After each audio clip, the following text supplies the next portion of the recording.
বাংলা পক্ষ যে চক্রান্তটা করেছে আমি মনে করি এটা রাজ্যের শাসক দলের সহযোগিতায় এই চক্রান্তটা করেছে, যে উত্তরবঙ্গের মানুষকে আরও একবার বিভাজিত করে দাও এই এইমসের দাবি নিয়ে, যাতে উত্তরবঙ্গের দুই জায়গা থেকে এইমসের দাবি ওঠে। একটা হচ্ছে দমোহনী, একটা হচ্ছে রায়গঞ্জ। তাহলে দুই জায়গা থেকে এই দাবিকে দেখিয়ে মানুষের মধ্যে বিতর্ক আছে কোথায় এইমস হবে, এই বিতর্ক দেখিয়ে আরও 50 থেকে 100 বছর কীভাবে কাটিয়ে দেওয়া যায় সেইটাই পরিকল্পনা করছে কলকাতার লবি এবং কলকাতার এই সমস্ত সরকারের শাসক দলের দালাল পক্ষ। তাই আমি উত্তরবঙ্গের মানুষকে বলবো, আপনারা সচেতন হবেন। বাংলা পক্ষের মতো এই ধরনের সংগঠনকে উত্তরবঙ্গের মাটিতে গুরুত্ব দেবেন না বেশি, তার কারণ এরা উত্তরবঙ্গের বাঙালি দূরের কথা, এরা কারোই ভালো চায় না। এরা যদি ভালো চাইতো এরা বিতর্কের জায়গায় যেত না। রায়গঞ্জের এইমস রায়গঞ্জেই হোক, এটা নিয়ে আর কোনো প্রশ্ন থাকার কথা না। অবশ্যই জলপাইগুড়িতে অন্য কোনো উন্নয়নমূলক প্রকল্প হোক, কিন্তু তারা বারংবার আমাদের উত্তরবঙ্গকে বঞ্চনা করে গেছে। তার একটাই কারণ যে প্রত্যেকটা রাজনৈতিক দলের কলকাতা লবি, যারা কোনোদিনই চায় না যে উত্তরবঙ্গের মানুষ উন্নয়নের মুখ দেখুক, তারা সবসময় চায় উত্তরবঙ্গের মানুষ কলকাতা এবং দক্ষিণবঙ্গের মুখাপেক্ষী হয়ে থাকুক এবং এখান থেকে লেবার সাপ্লাই হবে, এখান থেকে ট্রিটমেন্টের জন্য প্রত্যেকটা মানুষ যাবে দক্ষিণবঙ্গে কলকাতার বিভিন্ন হসপিটালে।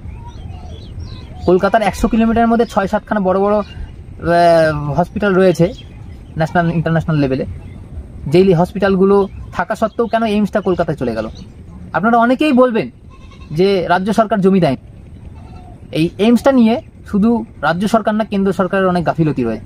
কিন্তু রায়গঞ্জের মতো জায়গায় দাঁড়িয়ে রায়গঞ্জের বিজেপির জেলার একজন নেতৃত্ব এইমস যখন কল্যাণীতে চলে যাচ্ছে সেই সময় এখানে ধর্ণা দিয়েছিলেন কোনো এক নেতৃত্ব, যিনি আজকে আর বিজেপি দলের সাথে নেই।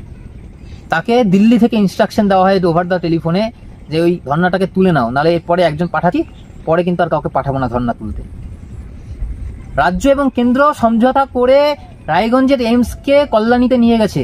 আমি বলবো এখানে সম্পূর্ণভাবে সমানভাবে দায়ী বিজেপির সরকারও।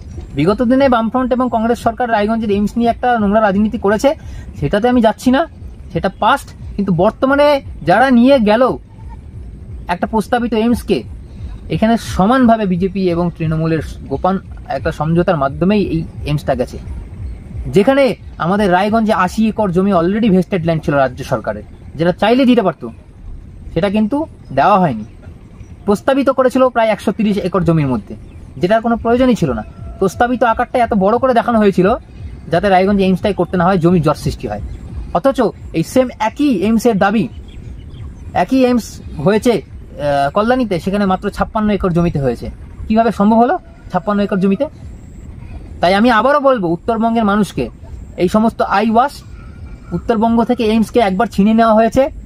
আবারও উত্তরবঙ্গে যখনই দ্বিতীয় এইমসের দাবি উঠেছে, এই দাবিটা যেন বাস্তবে পূরণ কোনোদিনও না হয়, তার জন্য কলকাতার লবি আবারও একবার চেষ্টা করছে উত্তরবঙ্গের মানুষদেরকে দিগ্ভ্রষ্ট করার এবং উত্তরবঙ্গের বিভিন্ন প্রান্তের মানুষকে দুটি ভাগে ভাগ করে দেওয়ার। এবং সেটা সরাসরি শাসক দল করতে পারে না, যার কারণে এই সমস্ত দালাল পক্ষদেরকে দিয়ে উত্তরবঙ্গের মাটিতে আরও একবার চেষ্টা করছে যে রায়গঞ্জের যে দীর্ঘদিনের দাবি এইমস, এইটাকে যাতে আবার একটা বিতর্কের জায়গায় আনা যায়। এই জন্য দমোহনীতে আর একটা এইমসের প্রস্তাব নিয়ে এই বিতর্কটা দুই জায়গার মানুষের মধ্যে লাগানোর চেষ্টা করছে। তাই আমি বলবো জাতি ধর্ম নির্বিশেষে উত্তরবঙ্গের প্রত্যেকটা জনজাতির মানুষ এই বিষয় নিয়ে একটু সরব হবেন। আমি বাঙালি হলেও বাংলা পক্ষের সমর্থক নয় এই কারণেই যে তারা কোনোদিনও উত্তরবঙ্গের উন্নয়ন নিয়ে ভাবে না। উত্তরবঙ্গের উন্নয়ন নিয়ে যেই সমস্ত সংগঠন দল ব্যক্তি ভাববে, আমি তাদের অবশ্যই সমর্থন করব। আমি আপনাদেরকেও বলবো আপনারা সচেতন থাকবেন। উত্তরবঙ্গের মানুষের মধ্যে ভেদাভেদ হোক, এটা কোনোদিনই কাম্য নয়। রায়গঞ্জের এইমস রায়গঞ্জেই হবে।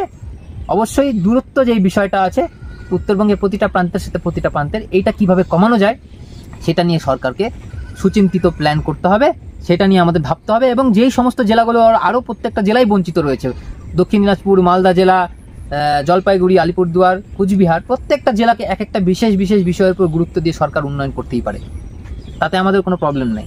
আবার এই জেলাগুলোকে ট্যুরিজম নিয়ে ভালো করে সেন্ট্রাল এবং স্টেট গভর্নমেন্ট ফোকাস দিতেই পারে ট্যুরিজম নিয়ে, সেই রকম ফোকাস নেই, না প্রচার আছে না কিছু আছে।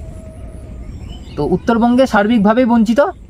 উত্তরবঙ্গের এই বঞ্চনাকে করতে গেলে, উত্তরবঙ্গের বঞ্চনাকে ঘোচাতে চাইলে উত্তরবঙ্গের মানুষকে একত্রিত হতে হবে, এই সমস্ত চক্রান্তের বিরুদ্ধে সোচ্চার হতে হবে। অবশ্যই হোক। কেন্দ্র সরকার বন্দে ভারত ট্রেন আনছে, দিল্লি থেকে অমুক জায়গায় যাব, 15 ঘন্টার জার্নিতে 5 ঘন্টায় চলে আসবে। তাহলে উত্তরবঙ্গের কোচবিহার থেকে, উত্তরবঙ্গের জলপাইগুড়ি থেকে রায়গঞ্জে এইমস আসার জন্য একটা কেন হবে না? বন্দে ভারত ট্রেনের মতো ব্যবস্থা কেন থাকবে না? হোক, 2 ঘন্টায় যাতে জলপাইগুড়ি থেকে মানুষ রায়গঞ্জে পৌঁছে যায়, তাহলেও তো সমস্যার সমাধান হয়ে যায়। আমরা উত্তরবঙ্গের মানুষ বারংবার বঞ্চিত, আমাদের না শিক্ষা, না স্বাস্থ্য, না শিল্প, না কর্মসংস্থান, না যোগাযোগ ব্যবস্থা, সমস্ত দিক থেকে উত্তরবঙ্গের মানুষকে বঞ্চিত করে রাখা হয়েছে। উত্তরবঙ্গে আজকে বালুরঘাট থেকে যেই মানুষ টালিপুরদুয়ারে যাবে, তার কোনো যাওয়ার ব্যবস্থা নেই, তাকে ডিপেন্ড হতে হয় 1-2 বাসের উপরে, রেল যোগাযোগ নেই। উত্তরবঙ্গের রেল যোগাযোগ সুন্দর করে দিক, তাহলে তো মানুষের এই দূরত্বটা কোনো কোনো প্রবলেম নেই। তাই আমি বারংবার বলবো, যদি রাজ্য এবং কেন্দ্র সরকারের এই বিষয়টা নিয়ে উত্তরবঙ্গকে উন্নয়ন করার কোনো ইচ্ছা থাকে, তাদের জন্য কোনো যদি সদিচ্ছা থাকে, তাহলে তারা প্রপার প্ল্যানিং করে এগোবে। আমি উত্তরবঙ্গের পক্ষে এবং উত্তরবঙ্গের উন্নয়নের পক্ষে কোনো রকম সুচিন্তিত প্ল্যানিং দেখতে পাচ্ছি না। যদি থাকতো, বিতর্ক সৃষ্টি না করে রায়গঞ্জেই হোক, এবং উত্তরবঙ্গের বিভিন্ন প্রান্তের মানুষকে যোগাযোগ ব্যবস্থাকে কিভাবে এগিয়ে নিয়ে যাওয়া যায়, কিভাবে কোচবিহারে মানুষটা 3 থেকে 4 ঘন্টায় রায়গঞ্জে এসে পৌঁছাতে পারবে, কিভাবে জলপাইগুড়ি মানুষটা 2 ঘন্টায় রায়গঞ্জে এসে পৌঁছাতে পারবে, সেরকম প্ল্যানিং হতে পারতো। বন্দে ভারত সারা ভারতে চলছে, বন্দে ভারত আরও বুলেট ট্রেন আসবে। সরকারের যদি প্ল্যানিং থাকে, সমস্ত কিছু সম্ভব, যদি উত্তরবঙ্গ নিয়ে এই রাজ্য এবং কেন্দ্র সরকার সচেতন হয়।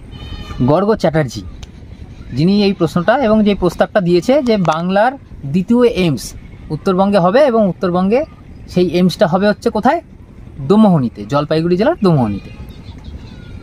তো আমি বাংলা পক্ষের কর্ণধার গর্গ চ্যাটার্জিকে সবার প্রথমে বলবো, আপনি যখন রায়গঞ্জ থেকে এইমসটা চলে যায়, তখন কোথায় ঘুমিয়েছিলেন? যখন রায়গঞ্জ থেকে এইমসটা কল্যাণীতে স্থানান্তরিত হলো, আপনি তখন কোথায় ঘুমিয়েছিলেন? আজকে আপনার বাংলা পক্ষের মনে হয়েছে উত্তরবঙ্গবাসী বঞ্চিত, একটা এইমস উত্তরবঙ্গে দিয়ে দাও, তার জন্য আন্দোলন করতে হবে?